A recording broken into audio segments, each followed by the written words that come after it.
Hi viewers, join me today on my deadlift workout. I'll be trying to get super heavy. Hopefully by the end of this, you'll know a little bit more about a max out deadlift. So with my deadlift days, I often just do a bit of intuition. If it feels good, like my max at the moment is at 260.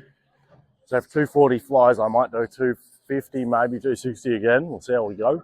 But yeah, if 240 feels grindy shit, which it does sometimes, I'll just sit at that. With my last few workouts, I've done back 2 days ago, chest yesterday, and I went pretty heavy on chest. So that's the only thing that might deter me. But I haven't done heavy legs since Monday. It's now Saturday, so it's 6 days recovery. Certainly enough recovery. But the only reason why I won't get 250, 260 is due to my heavy bench pressing. But that's my own fault. I probably should have managed my fatigue a little bit better. But yeah, generally with my warm-up sets, I maybe do like 3 or 4 minutes. And then in my working sets, I might do 5, 6 minutes.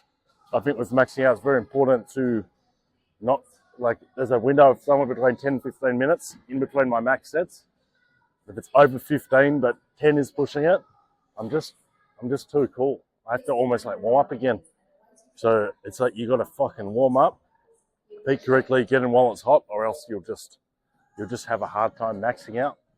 And it really increase your chance of injury. So it's very important to manage your workouts correctly. Because I trained back so recently, I don't think I'm going to do any sumo deadlifting today. Sorry. Because I trained back so recently, I don't think I'm going to do any conventionals. I'm just going to pull sumo and maybe train some safety squat bar. I've still got that tennis elbow. So the safety squat bar will hopefully stop any further inflammation and we can get into that position. All right, I'm going to bang out. Actually, I have to chalk my hands because my hand was slipping on the last one. But yeah, I'll probably just do singles from here on in and see how it feels. I'll be right back. I'm going to chalk my hands. I'll stand like a little bit back from the bar like this. If I'm really going to G myself up, I'll like do some crazy shit. But now I'm just going to stand like this. I walk towards the bar. I put my shin on the powerlifting kneel, which if you're super tall, you probably might go a little bit wider. You just got to watch you don't jam. I used to know a basketballer actually. Fuck, he's like 7 foot, and he'd sumo so wide that like he'd have to be so precise when he put it down, because he nearly dropped the bar on his toes so many times. I'd be watching going, dude, you're fucking that far away. But yeah, anyway, I'm getting sidetracked. Like this, yeah. Shin on the powerlifting kneel. I go like this just because I can, like my sort of rib cage opens up and I can get a bigger breath. So I go like that and breathe like maybe 3 or 4 times.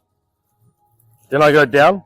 Now when a lot of people go down, yeah, they say, oh, it's bad to be there for too long and you're going to fail and shit like that. I reckon there's a limit of, I know myself, about 5 or 6 seconds. If I'm down there for 20 seconds, it might impede on my lift. But I like sort of torquing my hips, really grabbing the bar, making sure I've got a good grip. Because if I don't do that, yeah, it's just, like I feel like I'm rushing it, you know. If something goes wrong, well, I'm going to blame that setup. I'm going to go down. I'm going to set up for about 5 seconds, yeah. And then I'm going to pull. It's very hard for me to explain exactly what I'm doing with a pull while I'm doing it in action. But I'll talk you through in between some more sets.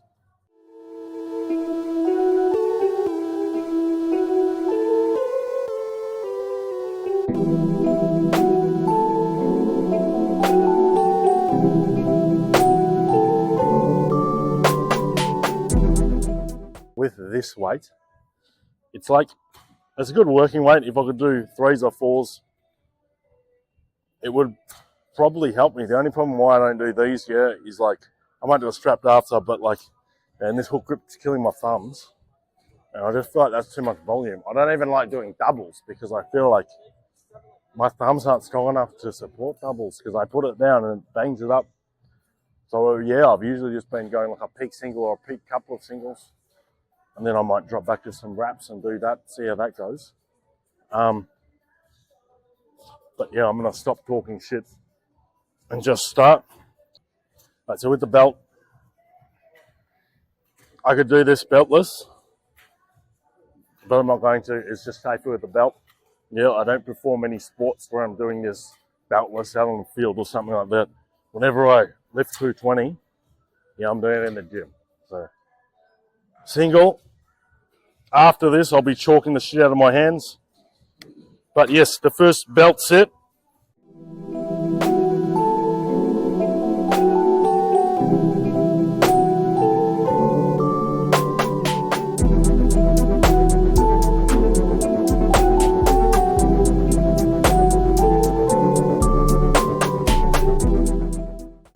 All right.